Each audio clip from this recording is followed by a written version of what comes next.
Hello बच्चों, welcome to AIB physics. आज के इस वीडियो में हम बात करने वाले हैं बीएससी फर्स्ट सेमेस्टर के पहले मैकेनिक्स के पहले unit dynamic of system of particles. ठीक है, इससे रिलेटेड कुछ एमसीक्यू है जो आज हम देखेंगे।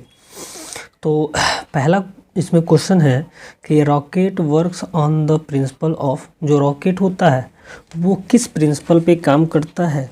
ऑप्शन में दिया हुआ है conservation of energy, conservation of linear momentum, conservation of inertia, conservation of force. तो जो रॉकेट होता है वो कंजर्वेशन ऑफ लीनियर मोमेंटम पे वर्क करता है, इसलिए ऑप्शन नंबर बी क्या हो जाएगा, सही हो जाएगा इसका। क्वेश्चन नंबर सेकंड है action reaction force. Action reaction force Newton's third law है ना। उसमें ऑप्शन दिया हुआ है एक्ट ऑन सेम बॉडी, एक ही बॉडी पे एक्शन रिएक्शन वर्क नहीं करता है। ऑप्शन बी दिया हुआ है एक्ट ऑन डिफरेंट बॉडीज, ये तो सही लग रहा है, फिर भी आगे देखते हैं। सी act along different line of actions है ना, तो along different line of action पे वर्क करेगा नहीं। दोनों फोर्स है ना, जो दो फोर्स लगेंगे, अरे न्यूटन्स थर्ड लॉ क्या है कि दो फोर्स है ना किसी बॉडी पे इक्वल एंड अपोजिट लगता है, equal and opposite force acting on a body है ना, which is called action and reaction of force. तो यहाँ पे एक डिफरेंट लाइन पे तो ये नहीं होगा, in the same direction, same direction में भी नहीं होता। एक फोर्स इधर तो एक फोर्स इसके अपोजिट होता है, इसका मतलब कि डिफरेंट बॉडीज पे लगता है। ये ऑप्शन नंबर बी क्या हो जाएगा, सही हो जाएगा।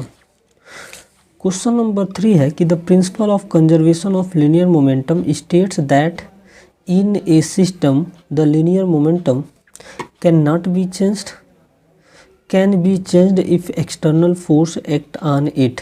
हाँ, तो ये सही है कि अगर हम किसी बॉडी पे कोई एक्सटर्नल फोर्स एक्ट करता है तो उसका लीनियर मोमेंटम क्या होता है, चेंज हो जाता है, और ये ही कंजर्वेशन ऑफ लीनियर मोमेंटम का स्टेटमेंट भी है। तो ऑप्शन नंबर बी क्या हो जाएगा, सही हो जाएगा। क्वेश्चन नंबर 4 है कि force of friction is always in the direction.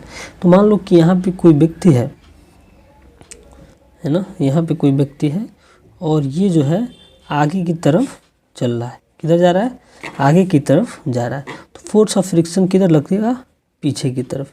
तो फोर्स ऑफ फ्रिक्शन हमेशा इसके अपोजिट, तो मोशन जिधर होता है उसके अपोजिट हमेशा फ्रिक्शन लगता है। ठीक है, तो इसमें जो है of applied force opposite to the direction of applied force, option number B सही हो जाएगा।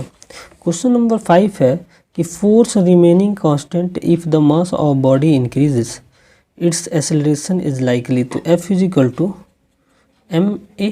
ठीक, अगर मान लो कि मास क्या हो रहा है, इंक्रीज कर रहा है, तो एक्सेलरेशन क्या करेगा, डिक्रीज करेगा, तभी जाके क्या होगा, फोर्स बैलेंस होगा। क्योंकि कह रहा है कि force remaining constant, force constant है और उसमें मास इंक्रीज कर रहा है, तो एक्सेलरेशन को क्या करना पड़ेगा, डिक्रीज होना पड़ेगा। तो इसमें ऑप्शन नंबर 20 सही हो जाएगा। क्वेश्चन नंबर 6 है the inertia of an object tends to cause the object. Inertia क्या होता है कि ये न्यूटन्स के पहला लॉ है कि अगर कोई ऑब्जेक्ट रुका हुआ है या मोशन में है तो वो अपने स्टेट में रहेगा, स्टेट ऑफ मोशन या स्टेट ऑफ रेस्ट में ही रहना चाहेगा, है ना, अगर हम कोई एक्सटर्नल फोर्स उस पर अप्लाई ना करें। तो वही इनर्शिया की बात कर रहा है कि कोई बॉडी जो है इनर्शिया क्यों रखता है, to increase its speed, to decrease its speed, to resist any change in it state of motion. सही है ना, वो अपने मोशन में है ना कोई भी चेंज नहीं चाहता है। तो बॉडी जो है अपने मोशन में कोई चेंज नहीं चाहता है, अगर चेंज नहीं करना चाहता है, अगर उस पर कोई एक्सटर्नल फोर्स ना लगे, तो ऑप्शन नंबर जो है इसका सी क्या होगा, सही हो जाएगा।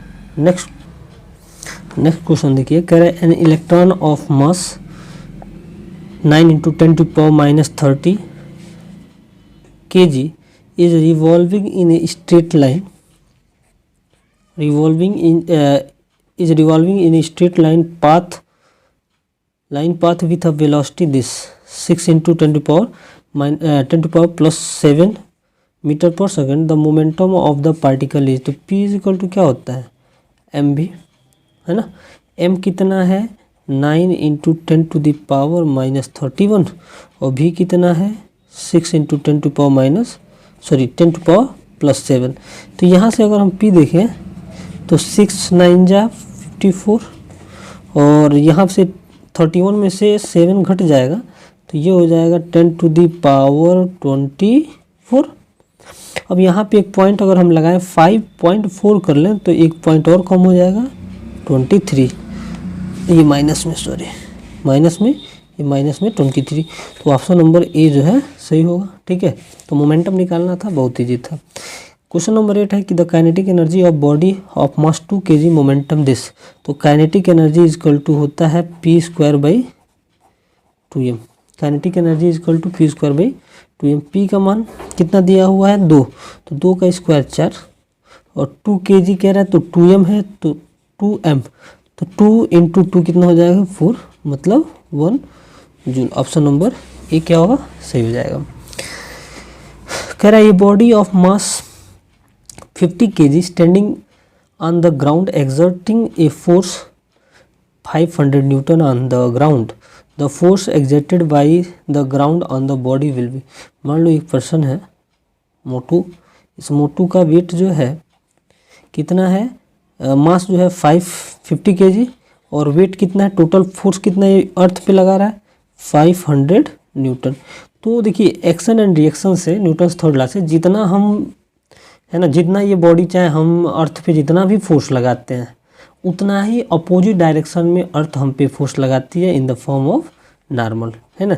तो 500 न्यूटन जो है कोई बॉडी जो है फोर्स लगा रही है ग्राउंड पे, तो ग्राउंड भी उसको अपोजिट डायरेक्शन में उतना ही फोर्स लगाएगा, तो ये हो जाएगा ऑप्शन नंबर डी 500 न्यूटन। कह रहा है what is the acceleration produced by the force 12 Newton's exerted on object 3 kg। तो भाई ए इज इक्वल टू क्या होता है F/m, F कितना है 12 और m कितना है 3, कितना आ जाएगा 4, तो 4 मीटर पर second square. The total linear momentum about the centre of mass is, centre of मास का जो टोटल लीनियर मोमेंटम होता है वो क्या होता है 0 होता है, क्योंकि उस समय सेंटर ऑफ मास पे टोटल एंगुलर मोमेंटम होता है, लीनियर मोमेंटम का मान क्या होता है 0 होता है। Correct, centre of mass of any system is, तो सेंटर ऑफ किसी भी सिस्टम का सेंटर ऑफ मास या तो उस बॉडी के अंदर होगा या फिर उससे बाहर भी हो सकता है, मतलब अंदर के बॉडी के अंदर भी हो सकता है और बॉडी के बाहर भी हो सकता है। ऑप्शन नंबर सी क्या हो जाएगा, सही हो जाएगा। क्वेश्चन नंबर 13 है कि in the absence of central force the velocity of centre of mass is, centre of mass of A system remains constant, क्योंकि F इज इक्वल टू क्या होता है dp/dt, है ना। तो अभी सेंट्रल फोर्स अगर क्या 0 है ना, एब्सेंस ऑफ, तो यहाँ पे मान लो 0 और P को लिख सकते हो m dv/dt। m तो 0 होगा नहीं, मतलब dv/dt क्या हो गया 0 हो गया, मतलब v का डिफ्रेंशिएशन 0 है तो v क्या होगा कांस्टेंट, मतलब v का जो भी चेंज 0 है, तो भाई चेंज 0 होने का मतलब क्या है, कोई भी क्वांटिटी का अगर चेंज 0 है या डिफ्रेंशिएशन 0 है मतलब वो क्वांटिटी क्या है कांस्टेंट है। क्वेश्चन नंबर 14 है कि the centre of mass of body lies, same question ये वाला है ना, ऑप्शन में दिया हुआ may lies outside inside on the surface of body, option number